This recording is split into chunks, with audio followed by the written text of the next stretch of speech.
What's going on, everybody? Listen, let's jump in and let's chat for a little bit. If you have not already, please make sure to subscribe to the YouTube channel. And of course, like the video if it's something that you liked. And obviously, put your comments on below, put your opinion in. If you agree with me, if you disagree with me, I want to be able to see what you guys think about the things that I'm on here talking about. And I want to be able to respond to you as well. So let's go ahead and get right into it. Listen, I want to talk about the growth mindset, especially when it comes to relationships. Now, obviously, this can kind of go without saying that, when we're in relationships, whether it's friends, family, an intimate partner, of course, we're going to grow at different levels. We understand that. We know that it's not going to look identical. It's not going to be the exact same at all times, right? Because we have two separate individuals that are trying to come together collectively on whatever perspective, whether it's business, whether it's how to be better, whether it's what do we like to do, what do we like to eat, what do we like to wear. There's so many different aspects that you can come together in relationships. However, again, we understand that we don't grow at the exact same time all the time, and that growth can appear different. But what I want to do is I want to talk to you about a different perspective in terms of the growth mindset. Because here's what I'm learning just from, talking to so many people, especially when we're talking about relationships, is I'm learning that if you don't learn to grow together, we're not talking about 100% of the time, because we know that that's impossible. There's multiple factors that come into that. We have children, we get into new careers, we may be going through something within ourselves mentally or emotionally, we may be having some health problems, it may be some financial problems. We understand that. But what I found was, in talking to so many different couples, and especially counseling people who are married, is I found that at some point that they begin to grow apart. That one person's mindset was one way, and the other person's mindset was a different way. And at some point, they were not on the same page for whatever reason. I'm not going to list the reasons because there could be multiple reasons, but the purpose of me talking today is for you to be able to understand what the growth mindset looks like. Okay. Of course, we've already talked about the factors that can kind of hinder that at times based on what is going on. But overall, you should be making sure that your mind is in a growth type of mindset. Growth mindset. Let me see. Let me put that on here so you guys can understand. Let's add that on there. We want to make sure we're in a growth mindset. What does that mean? I'm glad that you asked. Listen to this.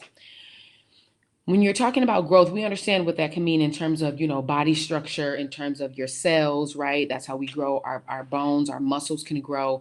But now we're talking about the growth mindset. So obviously, we're talking about now what is the perception in your mind? What are you perceiving when you're thinking about growth? And sometimes we could just say, oh, I'm growing. That could be one thing. But when you're looking at this concept of the growth mindset, listen to this concept. It's a person that believes that even though I may struggle with a certain skill, that my abilities are not set in stone. Is that making sense? So you can struggle with a certain skill. You can struggle in a certain area. You understand that. But you now realize, wait a minute, but my abilities are not set in stone. Meaning, if I feel that I struggle, hypothetically, cooking, even though I'm aware that I struggle with cooking, whether I struggle with taste, seasoning, understanding temperature, it doesn't matter. Whatever area that you struggle in, the growth mindset now says, I know that I struggle, but my ability or my abilities are not set in stone. So the opposite of a person that does not have a growth mindset is when they say, I know that I struggle in this area and my abilities will not change. They're not going to change. Sometimes people call it stuck in their ways. But for this particular situation, the difference between if you do not have the growth mindset is you're now saying, I'm aware that I struggle. I understand that I'm struggling, but my abilities are not going to change. I'm not going to change them. I'm not going to alter them. I'm pretty much going to stay the same. And that's where couples run into issues. That's where people who are in business relationships, right? That's where you run into issues with your family, because at some point it can appear as though the other person has no intention to change their ability or to alter their ability. And we have to understand that when we're talking about change, we're not coming in with this unrealistic expectation that a person is going to change and then remain perfect and never revert back, because that's not realistic. And here's why I want to say that is because the same measure that you would want someone to handle you, you have to also be open to handle that person that way. Because when someone wants you to change or alter something, you know that you're not going to do it perfectly. You're not going to hit on all cylinders for the rest of your life. That is literally impossible to do.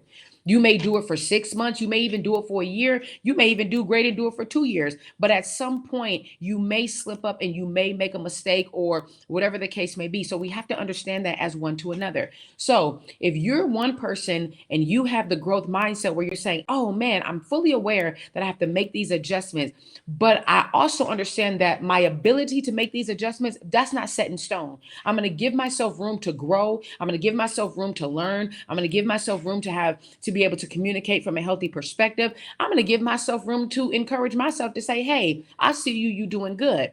But then you have this other person, right, who may be the receiver or that's saying, hey, I'm not in the growth mindset. I know what I'm not able to do, and I just have no desire to change it. My ability is going to stay the same. So that person is inadvertently saying they have no intention of making any type of improvement. They have no intention of trying to have a conversation. They have no intention of trying to be open-minded. They have no intention of willing to learn, just willing to say, hey, let's chat. Let's see what this is. So the thing is, when you're talking about growth, you're not trying to force the person to be perfect.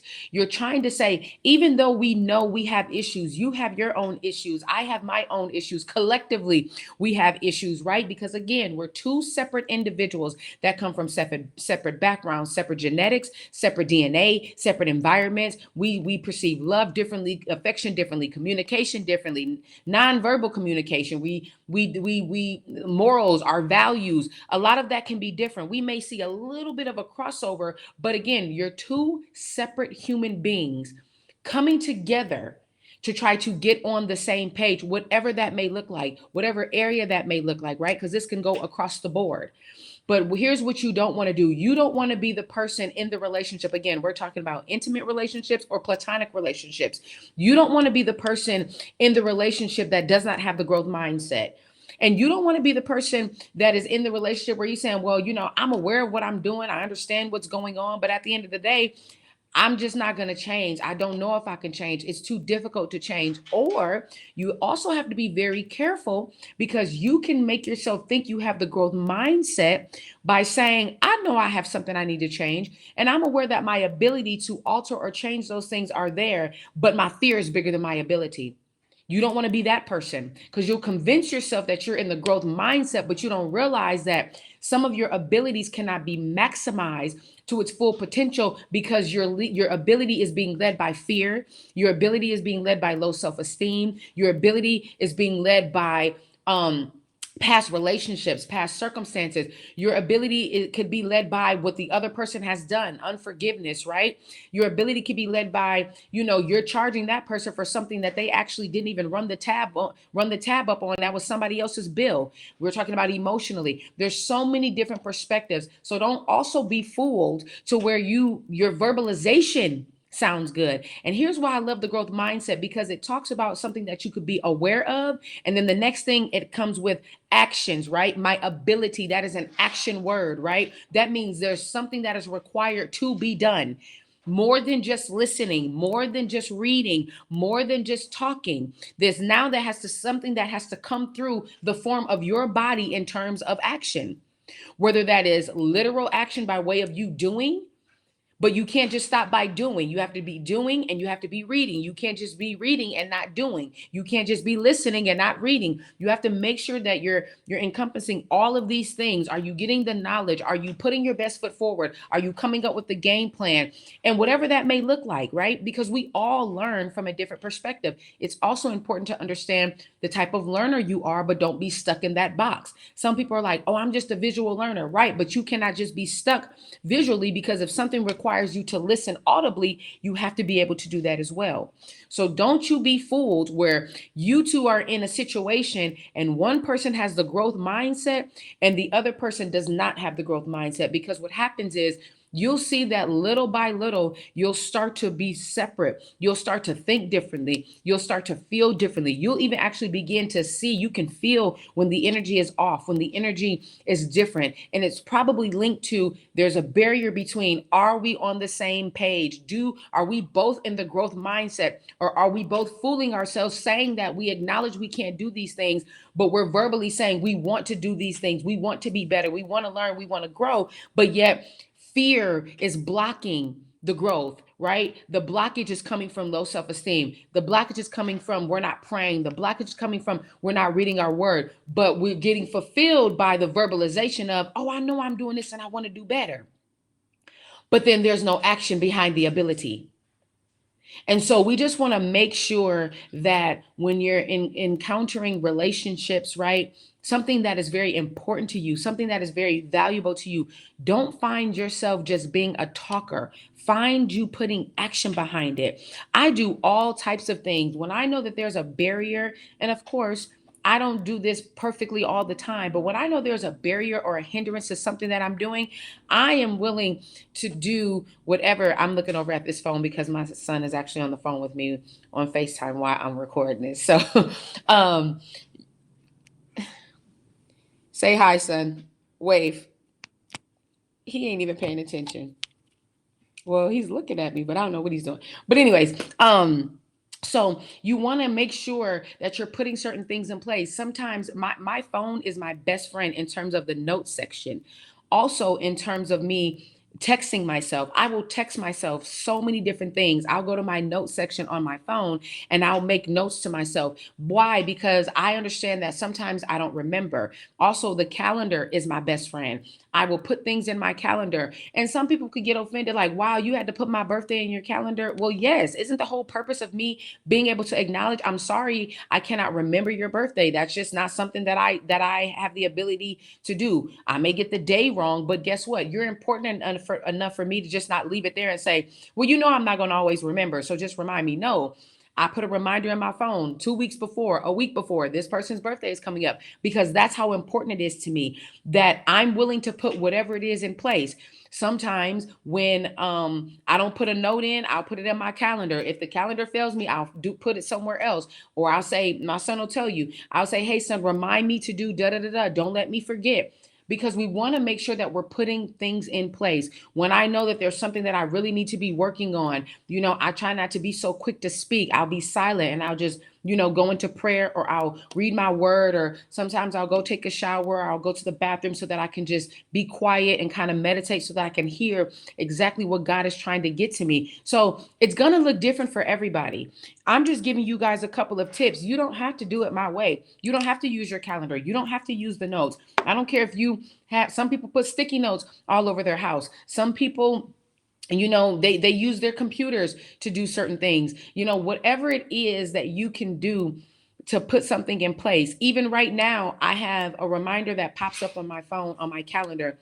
I think it pops up at least 3 times a day, in the morning, in the afternoon, in the evening. And it's just a quick reminder. And it says, remember to give God praise. Now, somebody could look at that and be like, wow, you have to be told to do that. No, I don't have to be told to do that. But guess what? I'm going to do it anyway. But because I'm trying to be so intentional about increasing my relationship with God, I've been in business meetings and that has popped up, and I'll just sit right there while I'm listening to the meeting. And in my mind, I'm saying, Lord, I thank you, because in the event, now y'all want to act all extra. I'm not. I know we get too busy for God. We shouldn't, but we do. I know our problems get too busy for us to talk to him, for us to come into his presence with a clear mind. I'm just going to be honest. I started actually doing this several years ago. I think it was probably like maybe 4 or 5 years ago. I put that in my phone. You know why? Because I was in an area in my life where I was really, really struggling. And I said, I need to be more intentional. Okay. So let's just make sure you find yourself in a growth mindset. Listen, you guys already know the information is on the screen. If you want to book me for anything, whether it's life coaching session, women's ministry events, whatever the case may be, you can definitely email right there. And also, let us not forget that at any moment, Y'all see it right there. If you want to go buy some merch, there's also some mini modules on there, and I'm going to be uploading my book on there soon. But if you just click, if you take your phone and put it up to the QR code, you can go ahead and get your merch there today. And last, and of course, but not least, thank y'all for always following me, loving on me, supporting me. If you want to send a blessing, the information is right there, okay? I love y'all. Until next time, we will talk soon. Bye.